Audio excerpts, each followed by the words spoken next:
my spooky crew, and welcome back to my channel, or welcome to my channel if this is your first time here. My name is Alex, and thanks for coming to my spooky corner of the internet. I wanted to make this video because this is a question that I do get quite often, especially on TikTok. What kind of equipment should I get? How do I build my ghost hunting kit? What do you recommend for equipment, and so on? I hate to use this word or this term, but it honestly, it depends. It really depends on what kind of experience do you want out of the paranormal investigation. Do you want to experience the activity? Do you want to collect data on the activity? Do you want to try to prove the existence of ghosts? Your equipment will depend on what you want out of the investigation experience. In this video, I'm going to talk about a very basic ghost hunting kit. So I'm going to talk about a few things that are super basic that I have in my kit. I'll talk about maybe some of the more fancy equipment that I have. Not really fancy, just a bit more technical. And at the end of the day, you can decide for yourself what you want to get and what fits your price range. I know a lot of new paranormal investigators follow me and they're not quite sure if they want to make that hefty investment in lots of tech because, you know, they don't want to spend $3,000 and then decide maybe this isn't what they want. And honestly, I don't blame them. I do want to add a disclaimer. This video is targeted towards newer people in the paranormal or for people who are curious about paranormal investigating. If you're a seasoned investigator with an arsenal of like amazing equipment, then this video is probably going to be laughable and definitely not for you. Unless you want to laugh at me, then feel free to laugh at me. But just letting you know that if you are a seasoned paranormal investigator, you might not be the target audience for this video. So just a disclaimer, set your expectations low. Very low. You can still have a fulfilling investigation experience without having to spend even $100 on equipment. Today is equipment, so let's go ahead and get started. Well, actually, before we get started, be sure to click on that subscribe button, give this video a like, and be sure to click on that notification bell so you'll be the first to know when I upload a new video. And if you want more spooky stories, paranormal content, and ghost hunting tips, then head on over to my website at thespookystuff.com. And if you want a behind the scenes look at the spooky stuff, some bloopers from my videos, early publications of my writings that are unedited, you can go to my Patreon at patreon.com/thespookystuff. You'll get an inside look at what it's like to be a paranormal creator, and we can talk spooky stuff and have all sorts of fun. I think that's it. All right, let's get started. First and foremost, I would say probably the most critical piece of equipment that you are going to need is actually very basic. All you need is a notebook and a pen or pencil. Why? Because you are going to want to write down the experiences that you have. Whether you're approaching as a medium, as a skeptic, you want to write down your impressions of the location, any supernatural seeming events that happen. You want to timestamp things that happen as well so you can correlate it with all of the equipment you have set up. Truly, it's one of the most important things you need to have. And if you think you're going to remember everything from a paranormal investigation, you're not. I made the mistake of not having a notebook for a couple of investigations about 4 years ago, and I literally had to go back and listen to the audio recording to remember everything that happened. So definitely take a moment before, during, and after your investigation to write everything down. Write about what happened and the impressions that you felt. So super important, pen and paper. Next in the category of basic equipment, you're going to want to look into audio recorders. Now, no two audio recorders are made the same. The quality of the microphone is going to be drastically different. How it interprets data is going to be drastically different. Now, if you really want to go old school, I actually know some pretty amazing investigators who still use cassette tapes. And honestly, I think that's a good idea too, because the way that a cassette recorder will collect audio data is very different from how it's done digitally. And a lot of people prefer the cassette tape because digital recordings, it's measuring changes in the environment and interpreting that data as sound. So, which is why we tend to get a bit of technical glitches with our audio, and many will misinterpret it as something paranormal. You can actually get a really cheap cassette player. Now, I think where it does get a little tricky is then you have to convert your cassette audio into digital audio, and I sometimes wonder if something gets lost there in translation. Now, there are investigators who will get, you know, the really nice Zoom audio recorders, are the ones with like the two microphones sticking up, and they will cost a couple $100, sometimes maybe $1,000, but But the better quality microphone you have, the better quality your audio data is going to be. I mean, sometimes I take this microphone with me to investigations. I haven't in a while because, it's brand new and it's expensive, but it's something to think about, and you just put it on a tripod and just leave it be and let it sit and record. I was friends with a professional recording artist who had quite the microphone setup for his investigations, and I'm pretty sure, I think he told me it costs about $5,000, but not all of us have $5,000 in the bank to invest into audio equipment. So you can go as basic as an Olympus recorder like this. Really, you don't have to spend any more than like $50 for a good recorder. Now, the lower quality of the recorder, the more false positives you're going to get. Like the Panasonic, I think it's the DR60 that's really popular with investigators, and it costs like a couple $1,000s on eBay right now. That recorder has a manufacturing error to it, meaning that the microphone is sitting against the plastic or the plastic apparatus that's next to it. So it tends to cause a lot of false positives with with those kinds of sounds, but people swear up and down that it's ghosts. So just keep in mind, depending on what you want to do with your investigation, if you just want to experience the paranormal phenomena, then, a recorder like this is going to be fine. But if you want to make sure that you're ruling out environmental noise and really wanting to capture crisp audio, then you might want to invest into something a little more expensive. Or make friends with someone who's like an audio engineer and see what they can drum up for you. That's what I did. In fact, that audio engineer made a little hat for me. It's got like 6 microphones around it. It's currently not working properly, which is why it's a little janky. But the microphones on here were so sensitive, like I could hear what was happening down the street. But let me tell you, I caught some really interesting data. And I just put my audio recorder in here, and then there was a little connection for the auxiliary cable.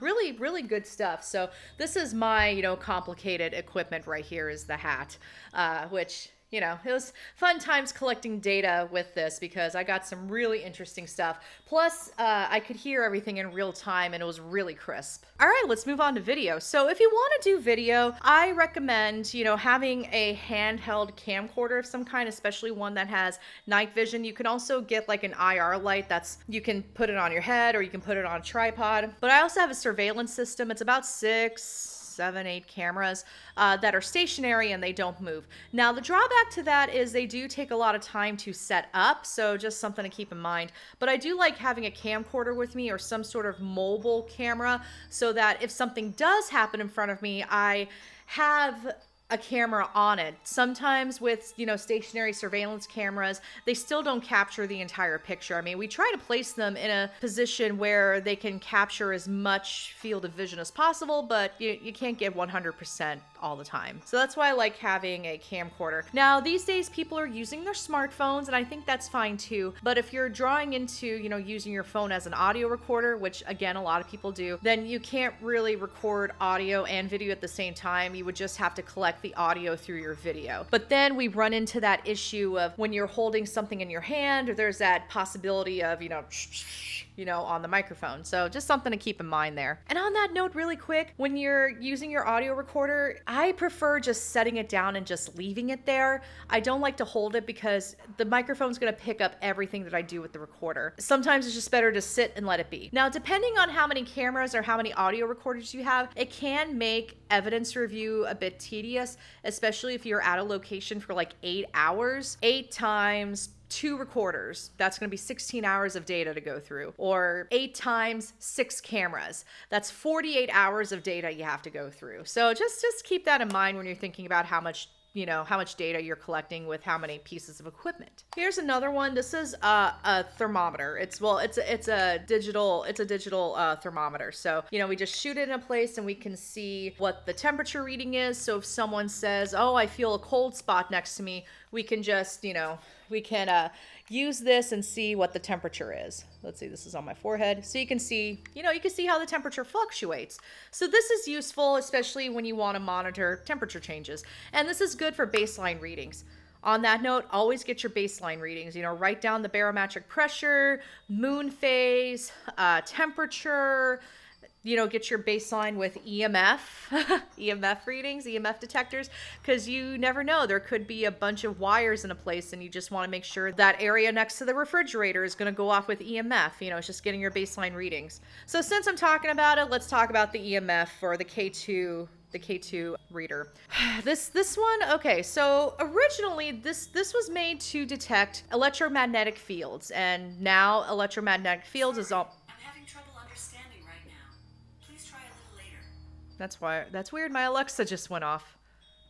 So once upon a time, I'm going to try this again. Once upon a time when, contractors were working, trying to, inspect houses and everything, they were using K2 meters to see what the electromagnetic field levels were. Now it's synonymous with, EMF is synonymous with ghosts, and that's always hasn't been the case. But these days people will see any fluctuations in a K2 meter and tell ghosts, make this go to red, make this go to orange, if you want to communicate and all that good stuff. I think it's still good to have, but really I just use this to detect changes in the external environment. I'm not using this to talk to ghosts, if that makes sense. Okay, next up we have the Mel Meter. This little device was created by a man named Gary Golka. The reason why it's called the Mel Meter is it's named after his daughter, Melissa or Melanie. I think it's Melissa Golka. She tragically lost her life in a car accident. Now I have the super basic Mel Meter, so it detects the milligauss EMF just like the K2 meter, but it also detects temperature, which is very, very handy. Now some of these will also come with a REM pod attachment too, so it'll also go off if there's something near it. You can see my battery's almost empty, so I definitely need to replace the battery on this. So I like it. It has a backlight to it. You can set the range to it. Again, I'm just using this to detect changes in the external environment. Something like this will run you about $90 starting off if you go with like the super basic model. The more complex this gets, the more expensive it's going to get. I think I saw one costing as much as like $249. So just, this is something that I consider this a nice to have, but not absolutely critical. All right, let's talk about the infamous spirit box. Now, this is a PSB7. This is the most basic spirit box that's out there now. This is another one that'll run you about $90. This is the radio sweep that you probably see on TV a lot. Let me get this sweeping. And of course, people believe that you can detect spirits with this. You can make the sweep go forward or backwards. And you can change the stations, from AM to FM. You can also set the sweep rate, which is nice. I have one of the really old school ghost boxes. Like, this is the OG spirit box right here. This is what started it all. And basically what it is just one of these old Radio Shack radios, and you just cut the mute clip, or you cut the mute wire to it so it doesn't mute when it's sweeping. The drawback to this one though, because it's so old school and basic, is you do need an external speaker in order to hear anything, or you need to put your headphones in here. But yeah, so I also have this old school one. This also tells you how long I've been doing this. All right, let's talk about like REM pods and motion detectors. So here's the thing with REM pods. I'm going to say that REM pods are some of the most overpriced pieces of equipment out there, because it's nothing more than a junior theremin kit. There are so many people now making their own REM pods that you don't need to buy like the name brand REM pod. Like this lantern, it's super cool. This was made by the Attic Junkie.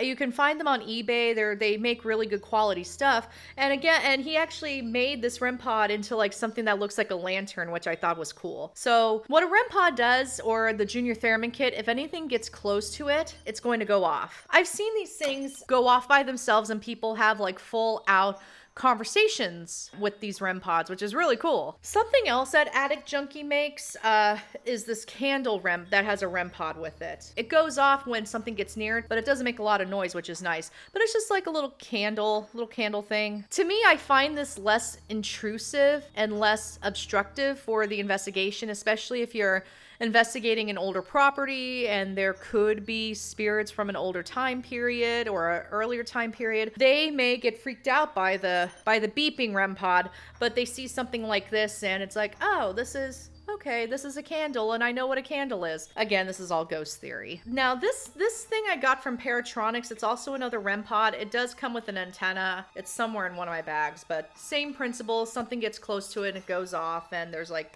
colors that go with it. It did it for a second. Oh well. But you get the idea. Now another thing that I have is, it's called the Scare Bear. I usually take the shirt off if I'm taking it to a place with kids. This is another one. It's a REM pod. It's got a REM pod in the teddy bear, but it's also super noisy. Yeah. It's very noisy. So I think this is something, I guess I would say you should leave it by itself. And I don't know.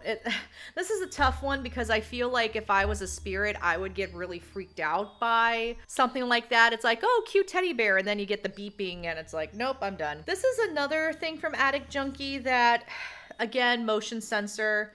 This is also very loud. Yeah, so same thing.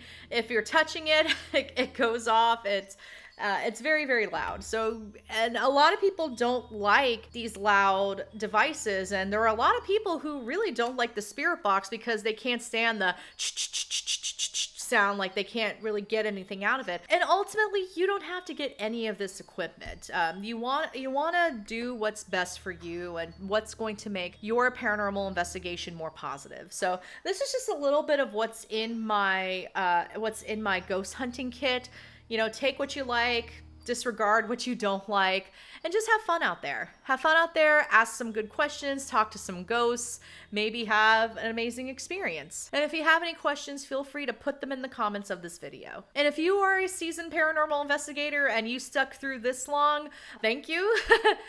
And also let me know what kind of equipment you like. And feel free to share this video with your friends and family who also enjoy the spooky stuff. And of course, if you enjoyed this video, then please subscribe to my channel, give this video a like. Thank you all so much for watching, and I'll see you in the next round.